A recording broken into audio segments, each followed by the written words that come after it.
Au début de la première année, on apprend donc tout ce qui est les bases de l'HTML, du CSS. Des fois, on a des projets avec des vrais clients. On développe une application qui permet de contrôler le four, donc de l'allumer, gérer la température, récupérer des valeurs. Le plus important, c'est comment on a mis en place toutes les tâches à attribuer dans le projet. C'est un système qu'on a dû expérimenter durant nos heures de cours. Cette cloche est pilotable via le réseau. On a dû faire une analyse en amont. Ça permet de voir différents protocoles, différentes machines connectées. On a appris à programmer des requêtes en réseau, notamment avec les protocoles TCP et UDP. On arrive à communiquer entre différentes machines. Alors, en fin d'année de deuxième année, on fait les projets de fin d'année en groupe de 3 ou 4. Alors il y a une partie analyse qui va durer à peu près 20 heures. Après il y a la partie code. On va présenter devant un jury notre projet. Alors moi ma partie c'est d'approvisionner la serre en eau. C'est un projet collaboratif au sein de la pro pour faire pousser des plantes. On doit gérer des actionneurs, des vannes de relevage. On doit mesurer les consommations en électrique et en eau de la serre. C'est un projet pluridisciplinaire entre la culture générale, la physique et l'anglais. Moi j'ai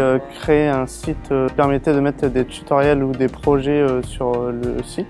Ça aide les premières années en programmation. J'ai pu faire un projet PHP et le JavaScript.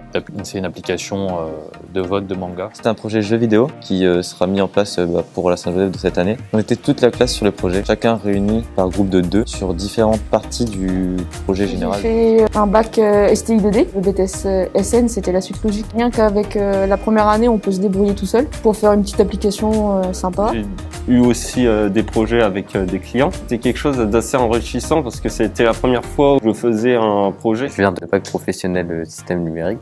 C'est compliqué mais c'est faisable, faut persévérer. On a aussi la culture G et on a aussi d'autres matières. La physique elle est assez liée à l'informatique, qui est à l'électronique. On fait souvent de l'algorithme. Donc les maths ils permettent d'apprendre des outils. L'informatique est en constante évolution. L'anglais c'est généralement la première langue qu'on utilise pour coder. Donc faut se mettre en anglais. C'est bien, ça va permettre de changer de cadre aussi, de ne pas avoir tout le temps la tête dans les cours. Ça nous permet aussi d'avoir un salaire. L'inconvénient, ce serait que c'est plus condensé, mais après, c'est largement faisable. D'être programmeur, c'est cool. Rejoignez-nous. Pour plus d'informations, rendez-vous sur www.la-providence.net.